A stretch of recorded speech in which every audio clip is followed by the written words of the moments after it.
Right, should we get going, guys? Let's do it. Lovely, great. Well, thanks very much everyone for being here.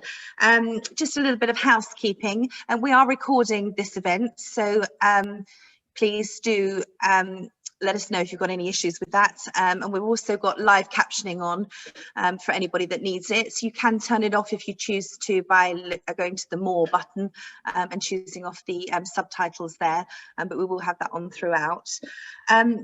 We want this event to be more of a fireside chat rather than death by PowerPoint deck. So we really do encourage questions. As I said a few moments earlier, I had sent out an email asking for some questions, and we have had some questions in, which is great. So thanks very much for your participation. But if you do want to ask anything as we go throughout, we will do our best to get through it. We're also really keen to hear from, opposing points of view. We don't want everybody to be, thinking and feeling the same. So if you don't agree with anything that we're saying, then please do speak up and let's debate these things and let's talk about them. So that's the housekeeping, and also to let you know that Gemma, who unfortunately was supposed to be co-hosting with me, she's had a medical emergency unfortunately, so she won't be with us. So just wishing her obviously well. And what I'd like to do to get started is to just kind of see who we've got with us today, who we've got on the, on the call today as an attendees. So hopefully you can all see a poll on my screen. Can you see that, guys? Sasha, Peter, yep. So great, people are voting. So how involved in D&I are you? So it's your main job, it's part of your job, or it's not any part of your job, but you have a keen interest. People are voting. Well done, you're all very quick. Okay, that's really interesting. So we're waiting on one person to vote, but 24% of people say it is my main job, 44% is part of your job, and 31% it's not part of my job, but I have a keen interest. So that's a little bit different than the participants that we had for our last event. So great to have you all here. So thanks very much for taking part in that. I think that's useful to just understand, where we're all coming from, and also, since we know a little bit more about you, let me introduce you to who's talking today. So we've got Sasha and Peter with us today. So we've got Sasha Scott first and foremost. Thanks for joining us, Sasha. Sasha is founder and CEO at the Inclusive Group. She is an expert in diversity, bias, inclusivity, and managing psychological health.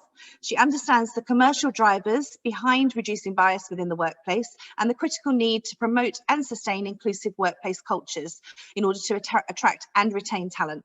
Sasha's reputation has grown as an international thought leader in diversity issues, and she has appeared on the BBC, has been published in The Times, The Guardian, City AM, The Lawyer, Law Gazette, Accountancy Age, Compliance, Personnel Today, and Recruiter magazine. In 2020, Sasha was included in the Global Diversity list in the top 10 global diversity consultancies.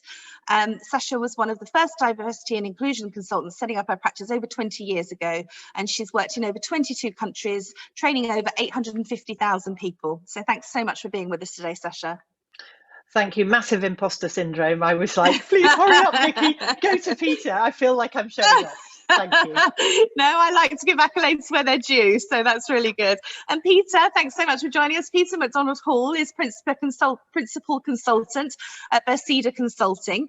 Peter has been delivering diversity, inclusion and leadership development programs for over 20 years. He brings a wealth of expertise in helping leaders to think creatively and pragmatically about how to leverage diversity and inclusion to positively impact on high team performance. He's supported executive management teams to embed cultural change both in the public and private sectors, and he has designed, facilitated and presented bespoke leadership programs seeking to challenge assumptions at an executive level to ensure change is meaningful, participative and actioned. As a trained facilitator and presenter, Peter has in-depth knowledge in people engagement. His engaging and strong facilitation style enables Peter to challenge a leader's current way of thinking and working, and as a result encourages leaders to adopt more inclusive and collaborative work styles. So thanks so much for joining us today, Peter. No, thank you, Nikki. So when we put this unconscious bias idea out there, we didn't know that it was going to be quite as much in the news as it has been over the past few days. I'm sure everybody has seen the quote from Bill Michael, the outgoing boss of KPMG, who said that after every single unconscious bias training that's ever been done, nothing's ever improved. So unless you care, you actually won't change. And obviously we've had a lot going on in the news with funding being withdrawn from the civil service and so on. But before we get on to that, I know, Sasha, you wanted to just set out the difference between diversity and inclusion. And if you can just give us a quick, brief introduction as to what unconscious bias actually is for anybody who isn't aware of the term. Well, how long's a piece of string? I'm just going to go really quickly just to begin with the first bit, and then Peter and I will both talk about like the definition. But for me, there is a fundamental difference between diversity and inclusion, but because the two words are put together all the time, it's as if they're somehow synonymous. And I think that it's important to understand they are absolutely not the same. And I think there's a lot of overwhelm for people who have responsibility around inclusion and diversity. So it's really interesting to note the demography of the people that have dialed in today. Overwhelm is not surprising given the velocity of the market around this, or the velocity of change in the last 2 to 3 years.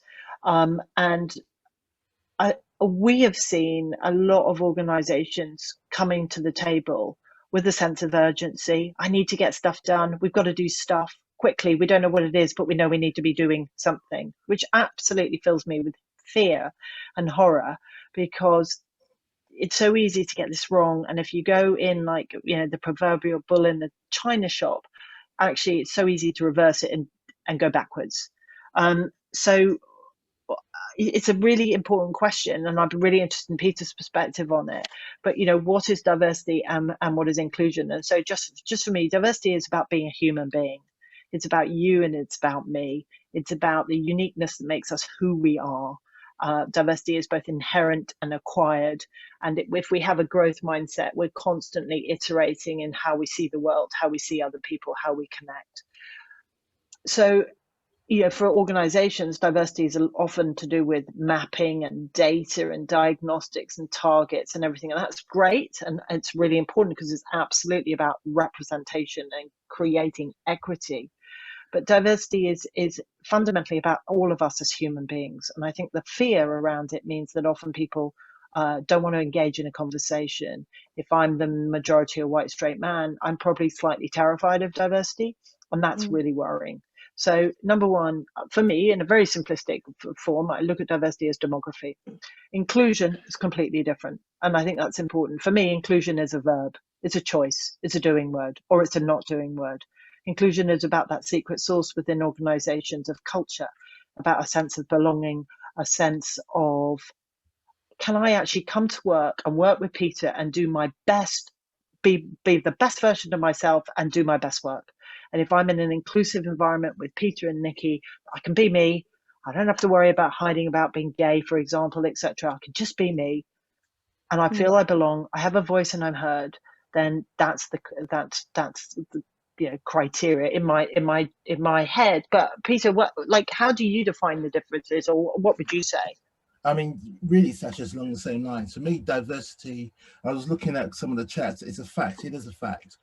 But it's, diversity is not just about the physical characteristics. We've been really good in the past of being kind of weighing up the legal perspective of being diversity in terms of recognizing our uniqueness. More recently to the fore is around diversity of thought, diversity of work style, diversity of everything that makes us unique and different. So absolutely agree 100%. It's about difference. It's a fact. It's who we are. None of us are just one facet. So I like to think of us as diamonds, really. That's that's the analogy I use. So I look at you as if you as a diamond, you have one facet, but that doesn't completely complete you. You've got all these other faces. So let me personalize that. So I look at me as a black man, but I'm a black man, as you say, of a certain age. I will disclose to you whether I have a disability or not if I trust you enough. You know, you don't know my sexual orientation because maybe I yet to see, you know, evidence of actually what allyship brings to the table. Actually, do I feel safe to actually share my sexual orientation with you, you know, my religion and belief, my marital status, etc., etc. So again, I bring all these facets into play in my diversity. So that's the key part. Inclusion, again, I agree with you. It's a choice, but it's absolutely that secret ingredient, and it's absolutely, and I use a key phrase about belonging. And often when I work with clients, I say, so what makes you feel valued and belonging, and how are you treated with dignity, respect in your organization? What is it that makes you feel included in your organization? And that sometimes, you know, we don't often get asked that question, but essentially it's around having that space to be heard, to be listened to, you know, to express an opinion, even though it may go against the majority view. So when we have that inclusive, truly inclusive space, that's when we kind of derive that richness, that secret 5%, I like what you said, sauce that makes a key difference. That's when we have the ingredients in play. That's when we start looking at the McKinsey reports, you know, the Boston Consulting reports, the Clover report, you know, the Clover Pop reports that talk about having diverse and inclusive, particularly high level teams, boards. That's what makes the key difference. So it's absolutely understand that. And I would go along with that, Peter. I love cooking, and so I like to use the metaphors of baking inclusion into our culture, you know, and you know, being meaningful in around our progress, so intentional. And I think that's it, isn't it? Someone in the chat's put inclusion as a choice, and I would agree, inclusion is a choice at every sort of conscious and unconscious human touch point that we have around how we operate with each other. And if we can focus on inclusivity and what that looks like behaviorally, then we can understand the little but important part, or little is the wrong word, but the part the bias plays in how we see our world. Absolutely. That's great, thank you. All your cooking analogies making me hungry. It's not long till dinner time with your secret sauce and your baking. So thanks for that. One question that was sent in is unconscious bias training really the best way of addressing the issue, given that the civil service has recently announced that it's planning to stop the training because of lack of evidence around its benefits? So I'd like to talk a little bit about that, because a couple of other people have asked very similar questions in slightly different guises. So I think that one probably covers it all off. So you know, unconscious bias training, is it effective? Yes, no, undecided. It'd be great if people could just pop in the chat, yes, no, or undecided, to see your points of view on that. But you know, is it the best way of addressing the issue? And you know, how do we measure the results, if any results? Indeed. And maybe I'll kick off with that one. So for me, unconscious bias training raises the awareness. It doesn't solve. It's not the silver bullet. So you know, we at Vercida, we've never said that unconscious bias training by itself will not solve the issue. What it will do is raise awareness. What you then need to move on is to create that inclusive culture, the attitude, the culture for behavioral change. What are those nudges that are going to make you act and, dare I say, behave in a different way? How are you going to then influence your behavior, your attitude, to then influence your behavior that takes action? So that's the critical piece there. So if, again, using the analogy of the mix, the awareness is great, but really unconscious bias training, you need a learning culture. You need a culture whereby you feel psychologically safe to make a mistake, to be, I like what Sasha said, to be human. If there's one thing that's come out of this whole pandemic situation, is the realization of the need for us to be human and reconnect again, and take away that mask of invincibility as such. And once we become aware of our biases, and first and foremost, we all have them. But I like what you said about sort of the ex-CEO in terms of KPMG. He said it doesn't make a difference unless the key critical word was you care. So for me, my role is not to convince you whether unconscious bias works or not. I know it's a fact that you can do the reading. It's there. It's inherent within us. The evidence is there. But do you care enough to make that change? For me, that's the fundamental thing. So again, when we talk to leaders and we talk about this notion around, and the conversation is slightly different according to the audience. So as a leader, I will talk to you about inclusive leadership. I will talk to you about what are those key critical traits as an inclusive leader. How do you lend in and lean in to create that psychologically safe environment? How do you gain greater insights? How do you actively demonstrate fairness and respect? All of these are really key traits that as an inclusive leader, you're leading now, dare I say, global teams. How do you build up your emotional quotient and develop your cultural intelligence? These are really important traits that as a leader you need to have in your back pocket and actively demonstrate in an authentic way on a day-to-day level.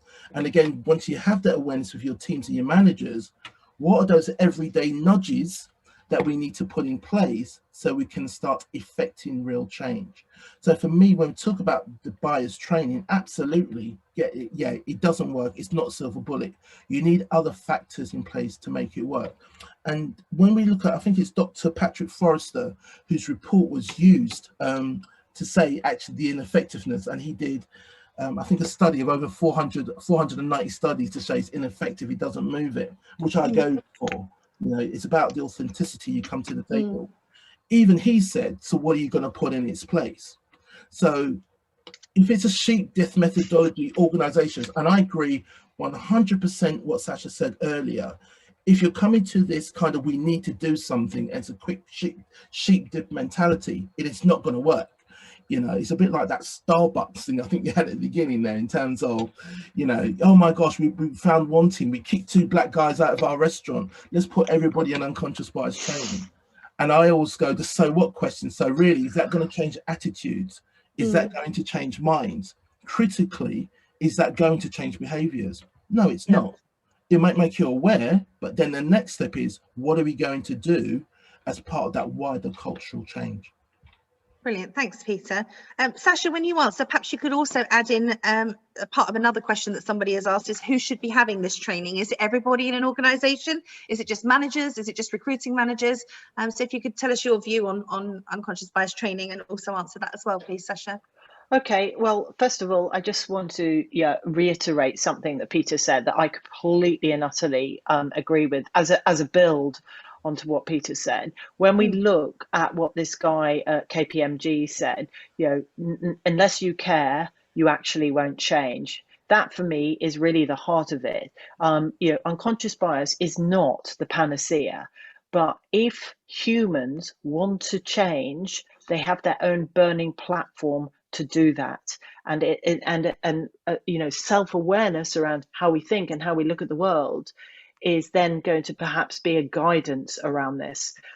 So my answer is, you cannot answer it as simply as, does it work, does it not work? It's not that simple.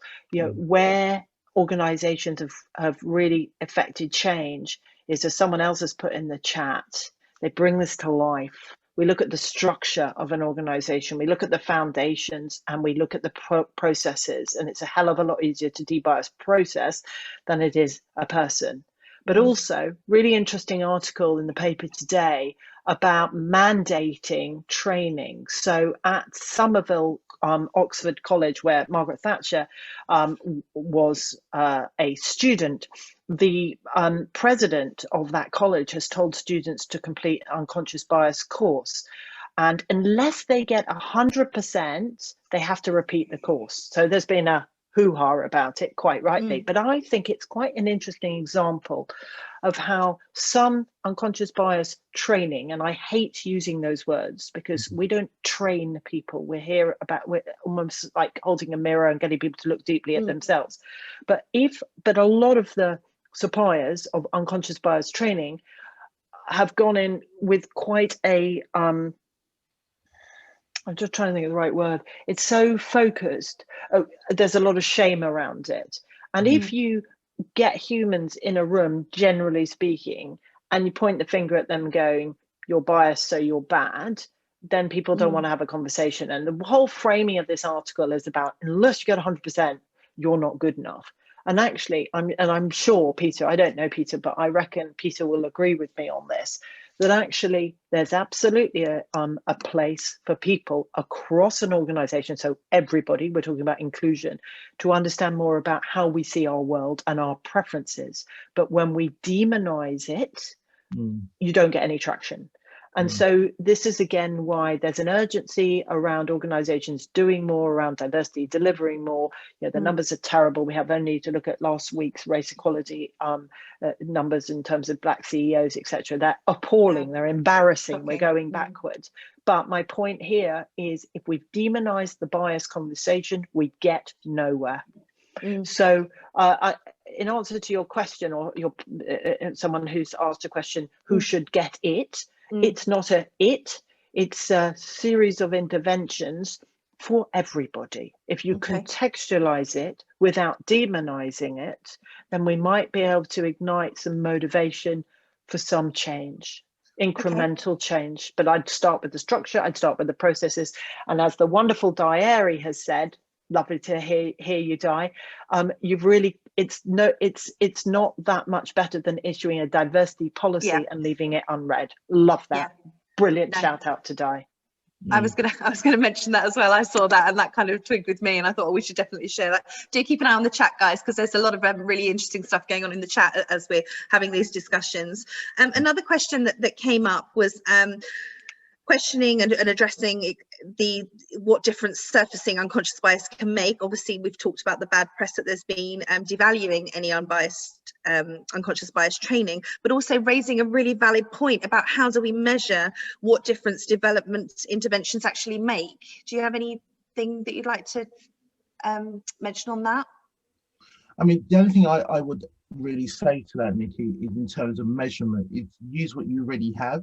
So you can measure that in terms of your employee engagement scores, because that's that's good temperature check of an organisation at a point in time. But in terms of measuring the difference, it's going to be long term. So it's going to be through your diversity audits, through your staff engagement scores. Dare I say, your client and customer feedback? Are you engaging different groups? What are they saying about you?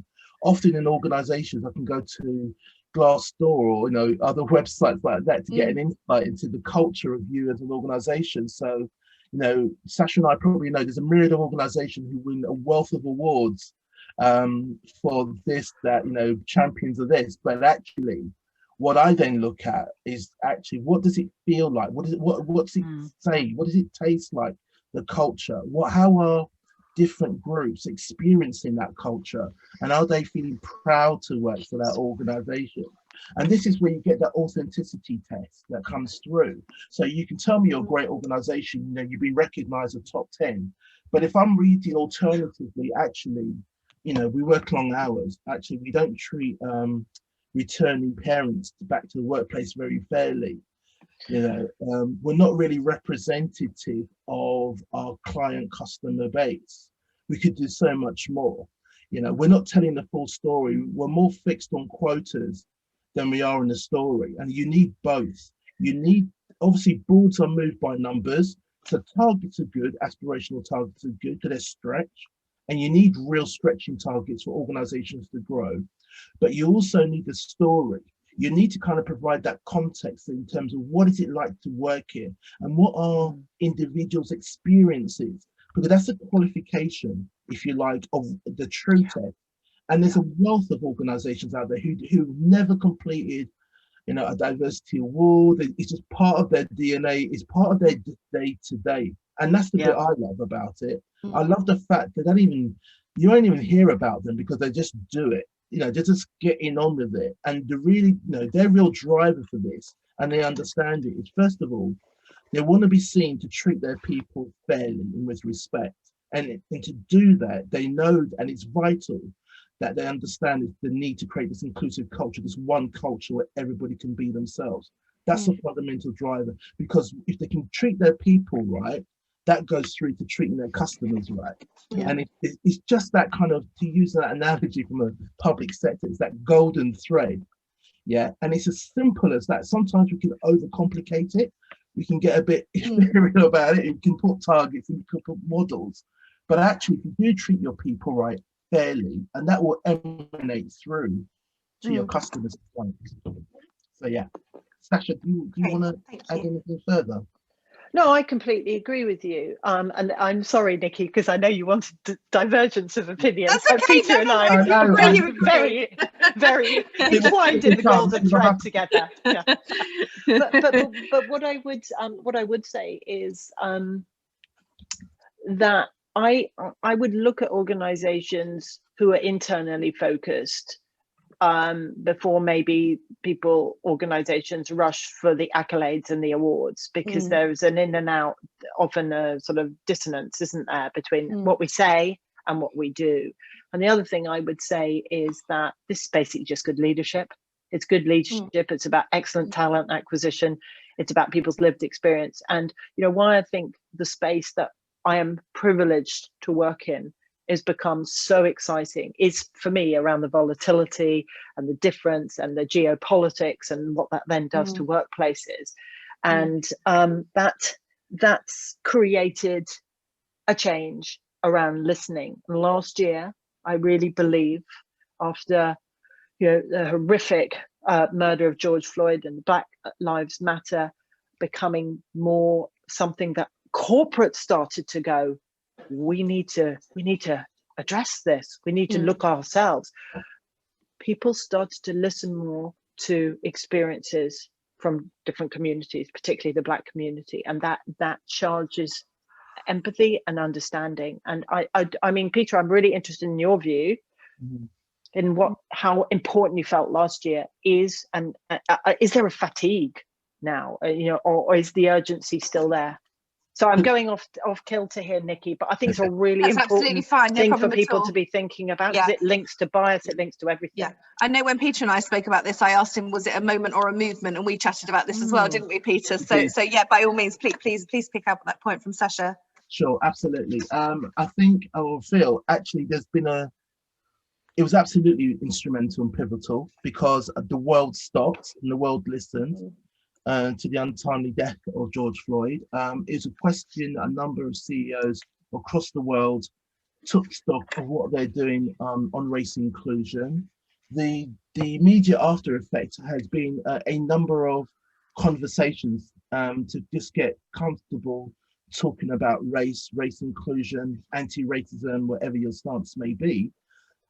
So yeah, it was a US focus, but actually global ripple. Yeah. So and is that global local? So although it happened in the US, each country across the world localized their issue for them in terms of what it meant for them. So I don't see it as a moment. I definitely see it as a movement, because now the question is, after everyone's kind of got their statements out of the way, and I think, okay, great. Because having been in this game long enough, you've kind of seen some behaviors before. You do get a little bit critical. You think, okay, you tick that box. Now we're going to get going. Now it's a case of, so what are you going to do? So if you look at it from the UK perspective, for example, before the pandemic, we got gender pay reporting that was kicked in. We were looking at introducing BAME using the acronym of Black, Asian, Minority, Ethnic pay reporting. How is that going? We had the whole conversation about the BAME acronym and language. Yeah.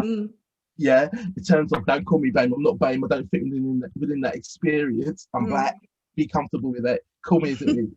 There's that whole notion, but there are some groups who feel uncomfortable about that, and allyship plays into that agenda as well.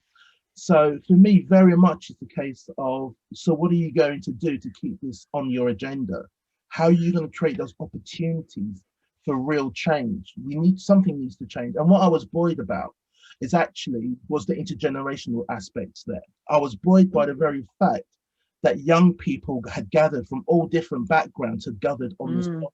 That felt different, very different. And I was kind of buoyed and I was excited by that. And I'm still excited by that, actually. So for me, it's for us in sports, if you want to take the knee, great, take the knee. Yeah, but there is that risk of fatigue, because the experiences of the majority is actually, haven't we done that? Have we gone past there? Isn't it over? And yet we still have these instances of people being racially abused in social media. Sports stars kind of getting it, still can't be themselves. When are we ever going to get the first out gay footballer, you know, in terms of football? It's been a long while since, dare I say, Justin Fashion You. That image still comes to play. So we're still on a journey. We're still, society has a lot of challenges, and that kind of plays out in the workplace, if you like. You know, workplaces are microcosms of the wider society.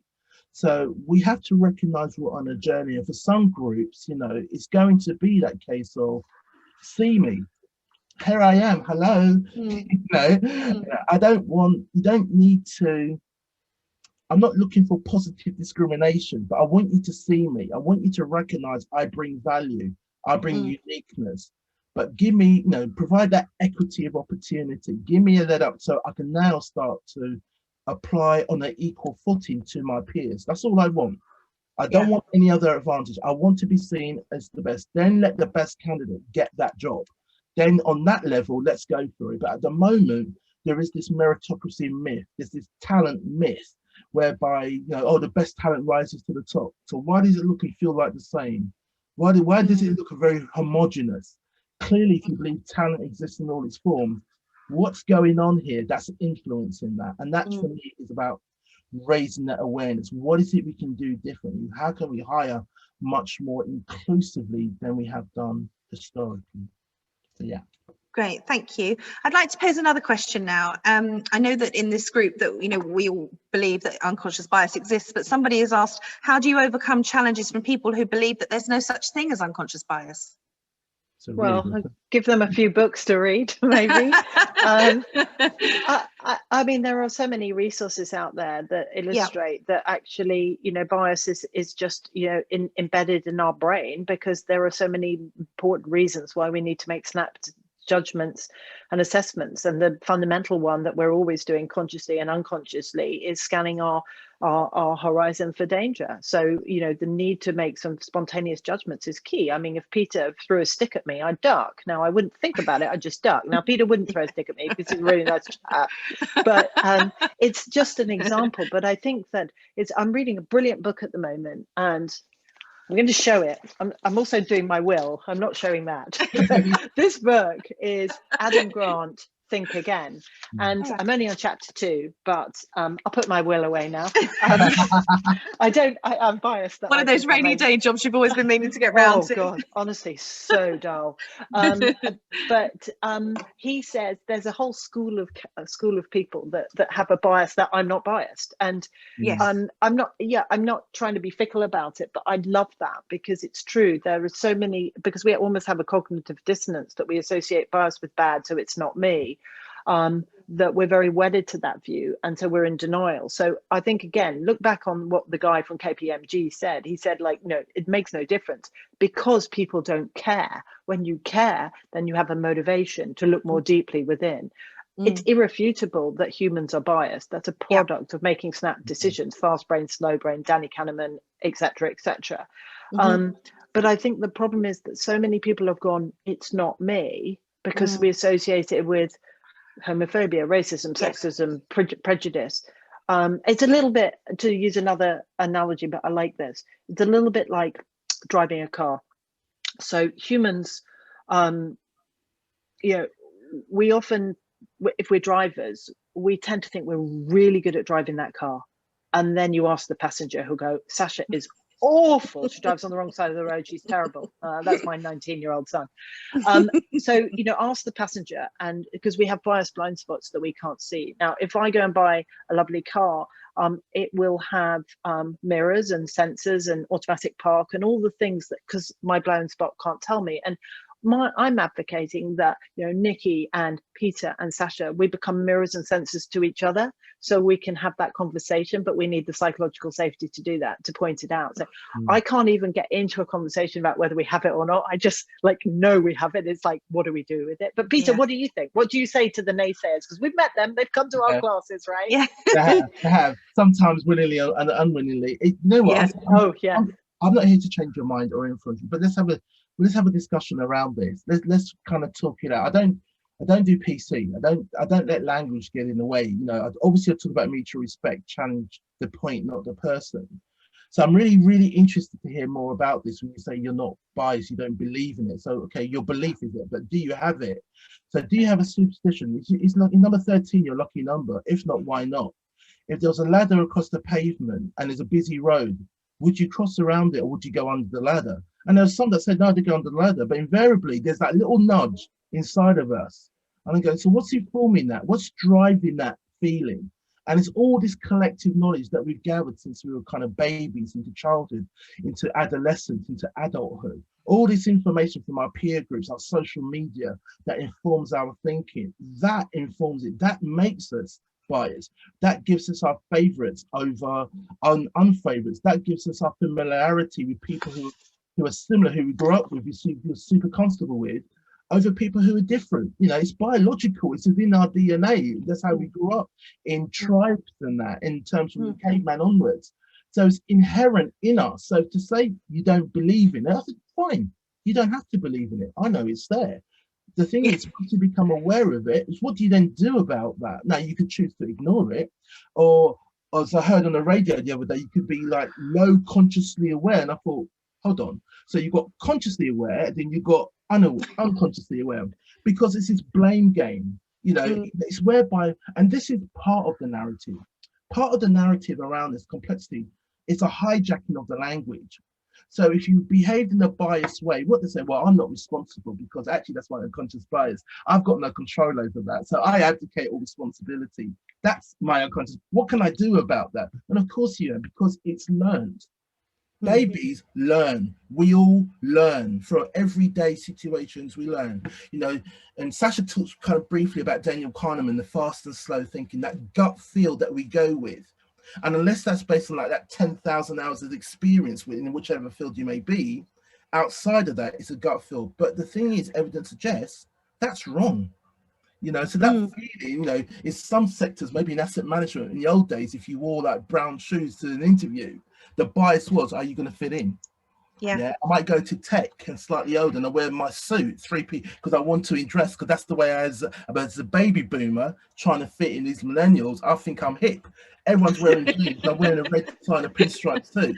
And the bias might be, now I could be the best thing. I could feel like someone out of The Intern, the film, which I love, because in reverse, I remember I went into an organization and for once I realized, because I'm quite young thinking, I thought, oh my gosh, I said, I'm the intern. I looked around me and everyone was my son's age, and I thought, it's finally happened, you know. But it was really weird to be in that position and be aware that all of a sudden I wasn't in the majority kind of older man in that. I was the one and only older male, and suddenly felt quite antiquated a little bit, you know, kind of stuff. Brilliant. But it's interesting how it hits. But I've seen that play out for men in power roles who then go into like a gender network full of women and may say some inappropriate things.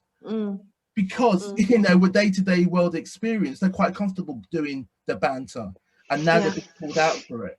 So going back to that point around, you know, is it there? Yes, it is. For me, it's about that you have to care to make a difference. And essentially, it's then what do you then do? How do you then change your behavior? But you've got to want to change. And I can't do that for you. You've got to see the value in you. So the way I say it is like this, because sometimes using D&I can be a bit blacklisted because of negative. So I say to clients, are you interested in having a high-performing team? Yeah. Are you interested in having a team that's really got high in creativity and innovation? Yeah. Great. Guess what? This is what it looks like. Yeah, absolutely. I think what would be really helpful, a few people have asked some questions around removing bias at different stages of the process, and a lot of people have talked around the recruitment process and how do we remove bias from recruitment. Sorry, Nikki, you've frozen for me. Okay, I think we'll take it up. I think we've lost our host. I think we have. So how do we remove bias from the recruitment? Peter, I'll ask you. Okay. Obviously, there's bias that plays out at key stages. So from the first, it might come in before you even interview. It could be at the job design, so the wording of that, and we know that the way we word an advert will appeal to either male or female prospects to go for that role. So we need, from very much from the wording of an advert, we can change that to be much more inclusive. And I know there's awareness of some AI programs like Textio or Gap Jumpers as examples that can help towards that. But even when we're doing that, we need to be mindful of the biases, because there are examples whereby the coder's bias can get into that code as well. So even though they're there to help mitigate bias, just be mindful that, again, always have a check on that and measure it, review it constantly to make sure it's hitting the mark that you want.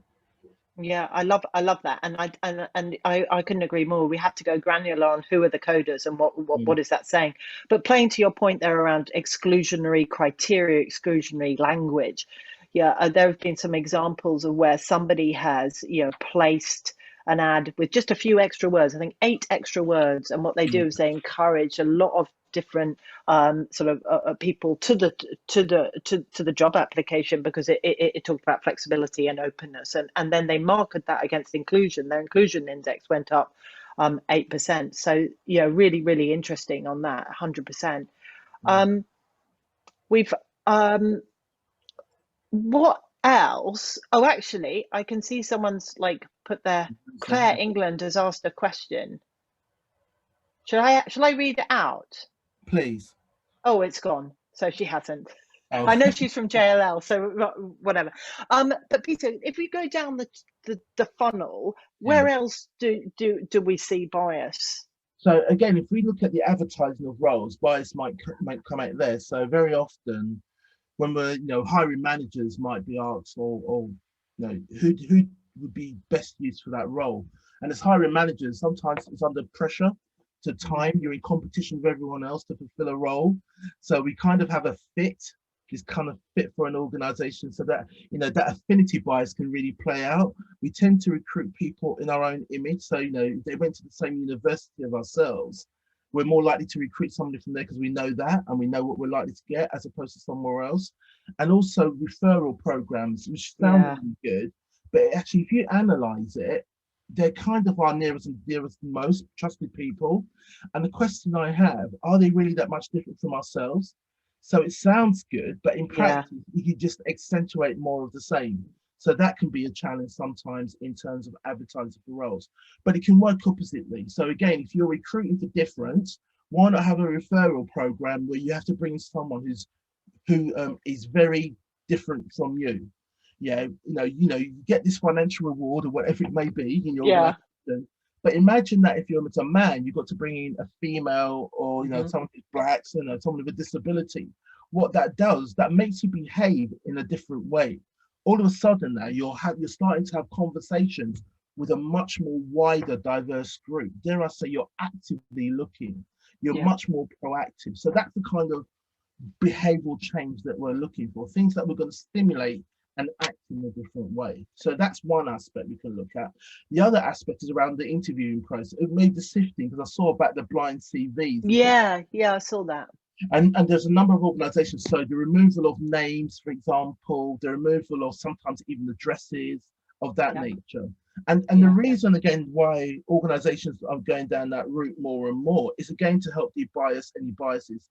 For example, if I'm going for a board position and my address is Acacia Avenue, the Glades, much more well. If I put flat 58 High Street in the, I don't know, Woolwich. Yeah, Woolwich. That's where I'm. Shout out for Woolwich. That's where I am today. I was going to say Gravesend. That's right. And go, oh, really? What does he know? The bias is coming out strong there, and so therefore, and this is 150,000 job, and they're thinking, how good is he? So this is why it's really important where you can. But I think if you are going to do this, what I would say, make it bespoke for you. Do the analysis, do the measuring, do what works for you, because it doesn't always work for everybody in doing it. Okay. And the other aspect is around the interview. This is a really key one. So the bias that might play there is the halo effect. Yeah. So this is whereby, we have a super candidate who's really gets on really well, really personable, and we look at this attribute and we apply it across everything else. So we've got our list of questions. All, you know, we're being fair. We've gone down that systematic route, and we meet you, Sasha, and you Sasha, oh God, Sasha's really good. She's really personable. All right, I like her. Questions go out the window. Yeah. Based on this one attribute, we then place that across everything else. We place a halo over that. And it's not until that person then joins the organization, we may find out, oh, they're not really good at leading a team. They're not really good at project work. They're not good at, you know, project management and inspiring and stuff like that. So that's what the other area where bias can come into play. So again, we need to be mindful when we're in the process. We're using systems and measures that help us to make fair and equitable decisions. We're not just looking at the skills, we're looking at the behavioral questions. So that's really, really key as well. Yeah, and actually, just a brilliant. Nikki, don't worry, we've been driving the car on our own. There's a brilliant question. My internet dropped out. I'm so sorry. I'm back. Okay. Excellent. Well, Nikki, just one thing, because there's a couple of really good points in the chat that have really sort of picked up on what Peter has been saying and I've been saying. I just want to bring it up. Peter, what you said about the halo thing was really interesting, because what Di has said here is, I'm not a fan of blind recruiting. I think the risk is recruiters think removing personal info then removes the potential for bias to play out, but it doesn't. As human beings, we fill in the gaps. We picture the person's characteristics, i.e. you're from Woolwich, so you're not good enough to be in the CEO. You know, blind recruitment might give a helping hand, but I don't believe it's in enough of itself. And then there's this really tough question here from Claire England. I do know you had a question, Claire. On referral schemes for diversity, we would welcome perspectives on what counts as diverse enough. We've discussed this, but worry we become the diversity police. So Asian woman who is upper class, for example. That's an interesting one. It's a really interesting question. Diverse enough. I mean, you know, Claire, it's like, maybe that goes right back to the diagnostics and the roadmap, and where does the organization want to be, and are we looking for aspirational targets and of intersectionality? I honestly, it's a really good question. I think you have to throw it back to the organization and say, what is diverse enough for you? You know, are we talking about making meaningful progress across the intersections? I don't know. That's a really, I mean, Peter, what do you think? That's a really, really challenging question. That is a challenging question. So again, if we look at that referral scheme and think of opposites, so for example, an Asian woman who's upper class. So my thing is class a factor necessarily? So again, you know, depends on the sector that you're in, does class out. So in asset management, again, having a foothold in that world, I would say definitely does, as there's probably even legal. So it may play out there. But the so what question, is that an inhibitor? Is there a bias against upper class because of where they're supposed to be, as opposed to working class? So it plays back into that question, are you the first to go to university? And what does that actually look like and feel like within your firm and organization? So that's an interesting one. Well, yeah, and actually for here, from my angle on that, class is definitely an issue in law firms, in banks, in asset management, around, you know, privilege, as in, you know, I've had all the coaching, get through all the top schools, so I'm there, I can nail the interview. And I think where Claire's question says, this is why we need things like RARE. And I don't know if you read the really great article in Sunday Times from Shagan, the managing partner at BCLP, and he talks again about the numbers and using contextual recruiting tools. And I'm sure you would agree with me, Peter, a massive fan of that, you know, making sure that we take advantage of people who didn't have school meals and, you know, got to an A and 3 C's, as opposed to the Etonian who's been fed and cookie cutted all the way through the process. Absolutely, yeah, I would definitely look at that. But in respect of the Etonian and in the inclusion aspect, it's around how we're making those value-based judgments, as opposed to, because the Etonian may have an easier journey, I'm assuming, a buyer. Totally, yeah. But actually, is that what we're looking for? Are we looking for resilience? Are we looking for that tenacity? So, and then how do we test for that? So that you might move away from the interview model. You might have workshops, or you play out, you might offer opportunities to come into the workplace and experience that. How do you bring someone who's probably neurodivergent into the organization? So, I've seen a comment here, I think Pamela said about change the rules completely. That might take place over time, but we're seeing changes to that. We're seeing less reliance on CVs, where historically the recruitment industry kind of relied on how do we assess, to more like values-based aspects. So that there is a change there. That is a challenge for the industry to now assess the suitability of a candidate differently, where it's been very reliant on having this document that kind of lists things. There might be other aspects that we can be missing that's not on that document. So again, when we talk about that talent myth, how do we assess those qualities? As well going forward. Sorry. I think if I can just chime in here, because obviously recruitment is my day job, in terms of it's like I think what we've done traditionally is we've looked at skills and experience, and we looked at those levels, and there's so many great assessment tools now that can look objectively at the likelihood of future performance. So looking at things like I use McQuaig and Flow Profiler, and there's lots of other assessments that look at the person and the behavioural competencies before anything else, and I think that's really important in terms of looking at a more all-rounded person, as opposed to where they went to school, and where companies say, well, we're looking for somebody from a good university, they must have gone to this university. Well, what does that mean they're actually going to be successful in that particular role? Well, of course it doesn't. So I think Pamela's point about ripping up the rule book to some degree, and and trying lots of different things. I know on our last webinar we had Maria from HS2, and she was talking about blind auditioning, and she went through the blind auditioning process, and nobody got to see her CV and her qualifications until she'd done 2 rounds of exercises.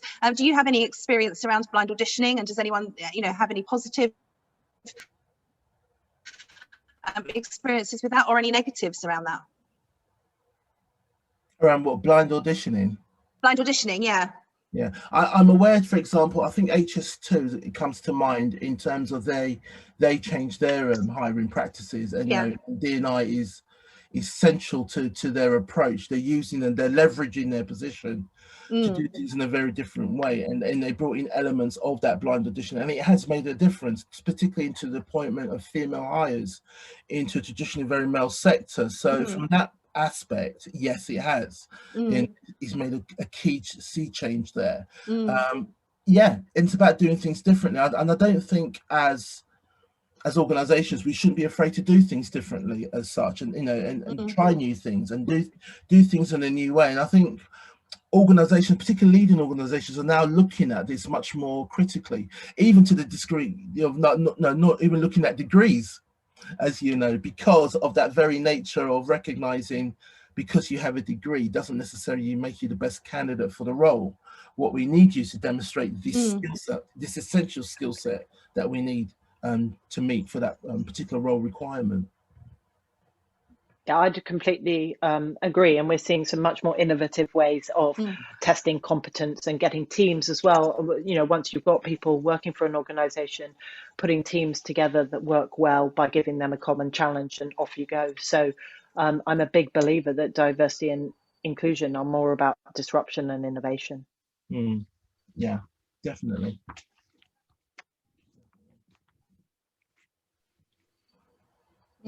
If you can hear me all right, my internet seems to be dropping in and out, so apologies if I'm a bit like a robot. But Jacques got a question around worldwide lockdown situation. Does that have an effect on unconscious bias?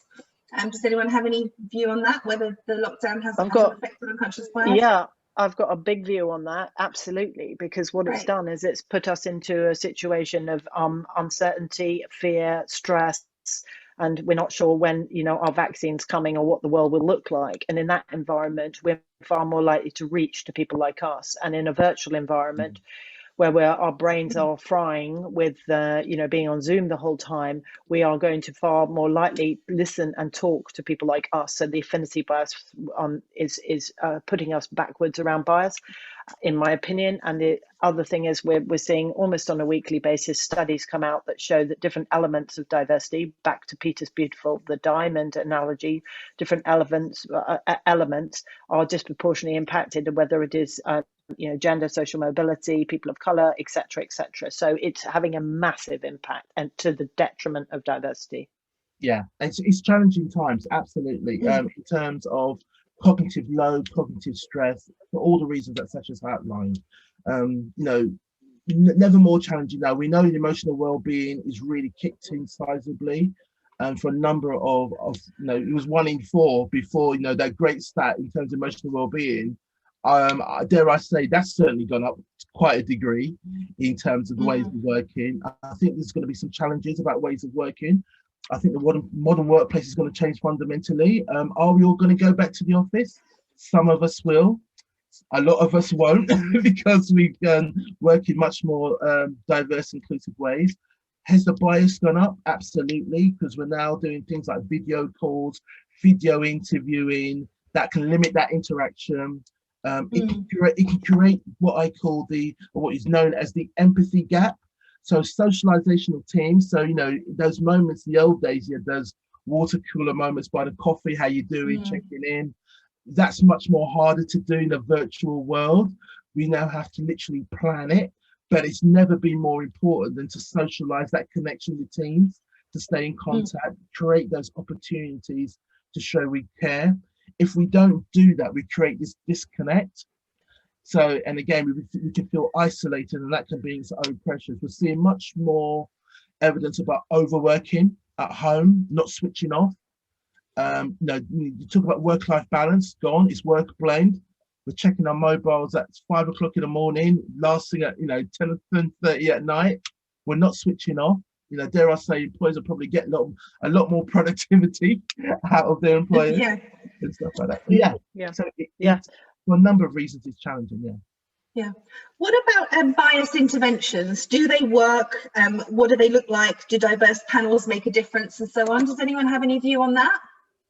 Well, personally, from a diverse panel perspective, you know, having diverse panels to assess, you know, the selection people, the people that may be selected, is all well and good, but only if you've got a culture where people are empowered to talk to each other and there's good listening going on. Other than that, you'll get a sort of sunflower bias kicking in, and, you know, stuff doesn't get heard. So it's a good idea in principle, and the more diverse, the better. But there has to be, again, we're back to the culture. Am I allowed to say things to Peter that he might not want to hear? Which is, I think you've got a preference for X over Y, and that becomes a conversation. Yeah. Are there any other bias interventions that you think are particularly effective, or? Yeah, I mean, there's lots of things. So, you know, for me, you know, if you're a recruiter, have a checklist as you go through each stage. So things, you know, you might want to think about, you know, the diverse imagery that you have at play. You know, do you show that, or as part of your imagery, or is it all very corporate-y and stuff like that? Show your people. Promote inclusion as part of your job advert. You know, don't be afraid. You know, we're actively looking for we're underrepresented in these areas. We're looking for more. You can be clear like that. It's not against the law to do that in that respect. And also think about when you're shortlisting, use those processes, use those systems in place to help the buyers. Don't rely on what you know as a person, because that's when the buyers can really kick in as such. So yeah, and I think personally, I like diverse panels. Sometimes there is a challenge because sometimes you get back, we don't have people of that group represented at this level. But you can also use that as a development opportunity. Yeah. So you can identify talent, you know, much more diverse, probably lower levels, and then they can ask questions around the culture of an organization. If you've got the manager there for the role, they know about the role, but you know, somebody could have worked in that organization for a number of years, but their exposure is, so they can ask those cultural questions, and actually, you know, they have a value on that board. It's not tick boxy. You know, so why are you here? You just listening. It's actually contributed in a valid way. So that could be another avenue to think about. And then I think last but least, you know, introduce a devil's advocate. You know, all things being equal, would you employ somebody who's different? Litmus test. All things being equal, would you employ somebody being different? I'll share with you an example from my past. I had a dear friend and colleague who's visually impaired, who went for a role in communications. Now, my bias tells me communications, you need to see what you're doing, the wording, the colours, and she's visually impaired. But on paper, she looked good. She sounded really good. And I thought, well, she's not going to be silly enough to put herself forward for a role she can't do. So I thought, let's take a punt. Let's take a risk on this. So I had a word with the manager. I said, I think we should interview this person because on paper, they look good. And my gut feel was like, actually, they're not going to go for a role if they can't evidence how they're going to do it. So I think we should at least give a chance, nothing more than that. Before all this interventions, years ago this was, before this kind of stuff came up. She came for the interview, she was awesome.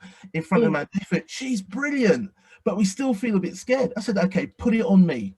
If it goes, belly up, to use polite phrase, don't think I use that phrase. Okay. If it goes belly up, blame me. Blame me as a D&I leader, I'll take it, fine. Because sometimes you need to take a risk to do something different. Still there 6 years later, in role and gone from great guns. And I think someone who is a visual impairment doing a comms role, and it just highlighted to me, what if I let my bias tell me, oh, she can't do this? What if we would have missed out on a fantastic person, great candidate, has done great work and stuff like that? And I think sometimes we just need to be brave. Sometimes we just need to do it and get over it. And do something different. Brave and putting your head above the parapet and just going for it, really. Sasha, Peter, thank you so much for your time today. I'm very conscious that we've hit the top of the hour. I just love what Pamela wrote. We've been talking about bias and we've been talking about it from a negative approach, but Pamela's just put in the chat that you can actually use bias in your favour. Prisons who use pink uniforms for prisoners have reduced violence because a lot of men see pink as a female colour. So I just thought that was a nice positive thing to end on, and I really thank you all for your time. I'm sorry I disappeared halfway through, and I hope you can hear me okay with my dodgy internet at the moment, but thank you so much for your time. Thanks everyone for joining us, and if you've got any questions or anything, drop me an email at nikki@talentfm.co.uk. Thanks very much, everyone. Have a great evening. Bye. Thank you, Nikki. Thanks, Sasha. Thanks, Nikki. Thanks, Peter.